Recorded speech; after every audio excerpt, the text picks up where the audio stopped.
Hello, welcome back to the woods. You just can't beat lighting a fire using old school traditional methods like the Flint Steel that you saw there. And in this video, well, it's going to be another one of those simple gear projects, something that you can have a go at doing at home yourself. And not only is it a super simple gear project, it's also something that recycles materials. So what's not to like about this little project? Now, I can't take all the credit for this. Actually, it was an idea I got from Morris many years ago, and it was something that he showed me, and I'm sure he showed lots of other people, but I'm going to show it to you. So all you're going to need for this project, well, as I said, it's stuff that you're going to recycle, upcycle, call it what you like. The first two items you're going to need are 2 empty shoe polish tins. Your next is a stick and a couple of pieces of flint.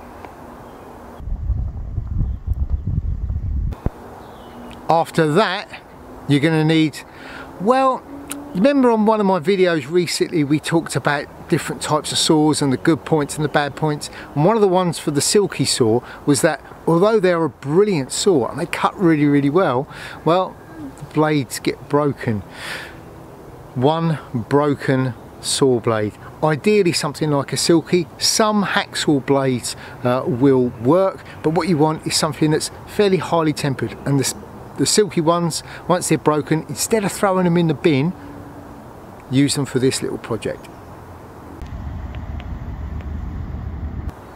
You're also going to need some epoxy resin,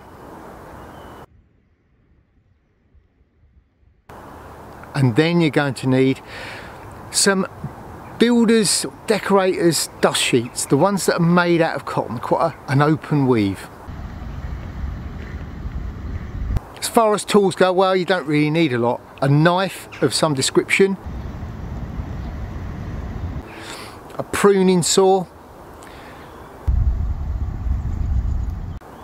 a nail, and an axe, or well, something that's heavy-ish that you can bang a nail in with.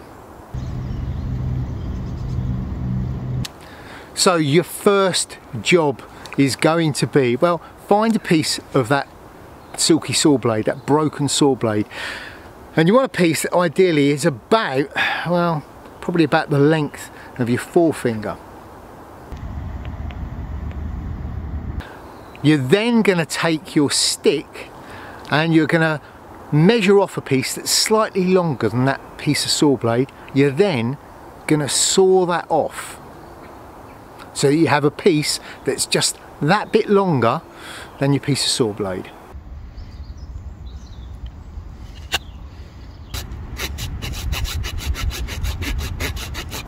With that done, you're going to split your stick .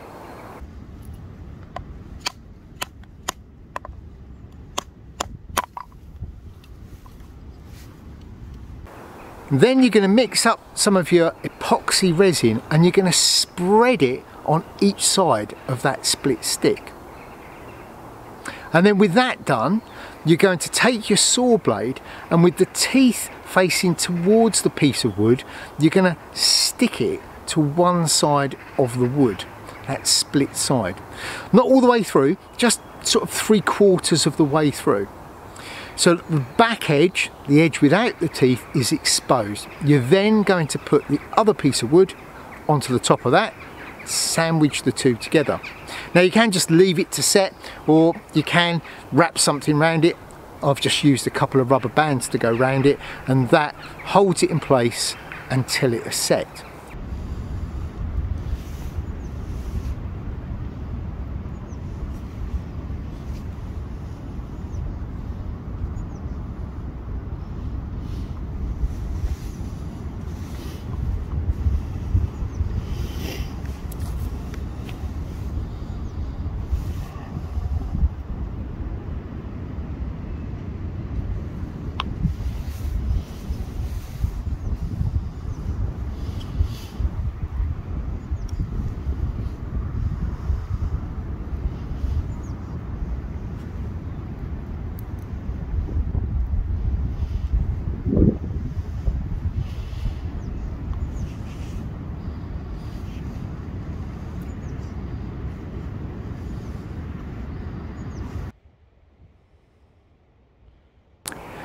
Now with that done, well, you've got a while before your epoxy sets.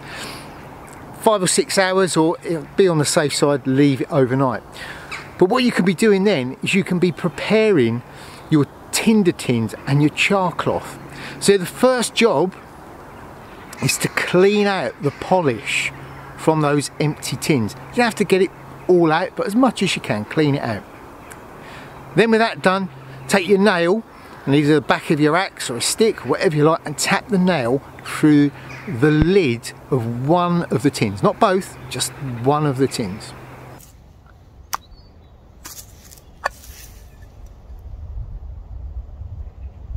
With that done, all you do is throw those onto the fire to burn out.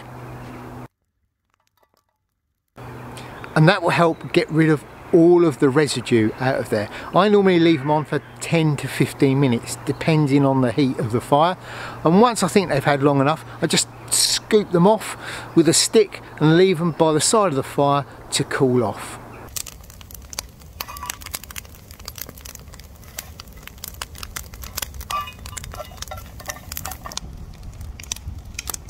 Now while those are cooling off, what you can then do is take a piece of your dust sheet, and you want to tear off some strips that are, well, just slightly smaller than the width of your tin. And then I'll cut those into squares, again just big enough to fit in those tins.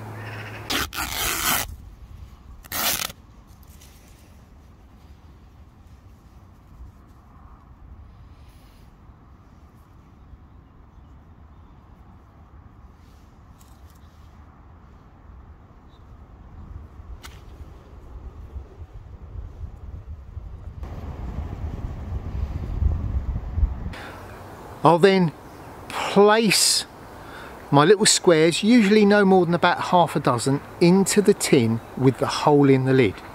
And with those in there and the lid back on securely, I'll throw those onto the fire. And again, I'm going to leave that for about 15 to 20 minutes depending on the heat of the fire. What you will probably notice is you'll get a little jet of flame after a few minutes come shooting out of that hole, and then it dies off. Leave it to burn for a few more minutes after that. As I said, 15 to 20, maybe 20 to 25 minutes if it's only a little fire. Drag it off with a stick, and again, allow it to cool.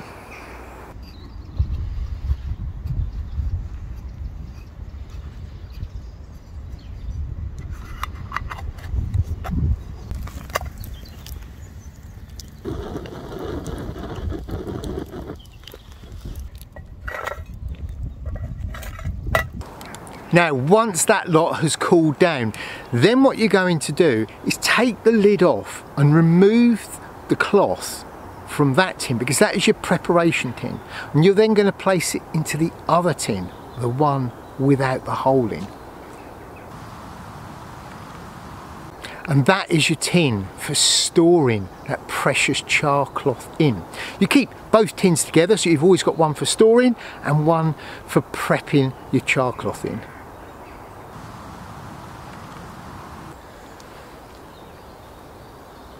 So that's my finished flint steel. The flint, the steel, and the thing with these silky blades is they cast really, really good sparks. So here are your two little tins. This one is for making your char cloth in, and this one is for storing it in. And this can be used as your traditional tinder box. What you can do is take the lid off and drop the sparks directly into that and pick out the cloth that you need to go into your tinder bundle. Either way, this is a very simple, very quick little project, and you can make these up. The little set complete with your flint, your char cloth, and your little striker, whatever I've just done with it. There it is, and it's all ready to go. And the joy of it is this all cost absolutely nothing. It's all stuff that was destined for the bin, and you would get years and years of use out of this. So it's a really good, simple little project that anyone can do. So if you enjoyed this project and you found it useful, then remember, hit that thumbs up button, and if you haven't already, like and subscribe to the channel.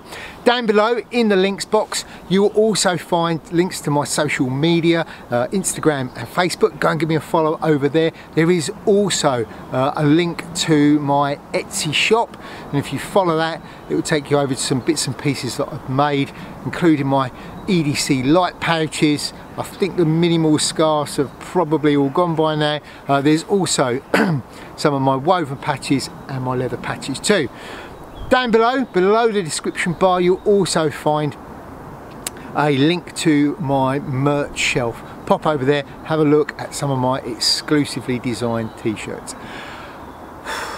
I think that is everything.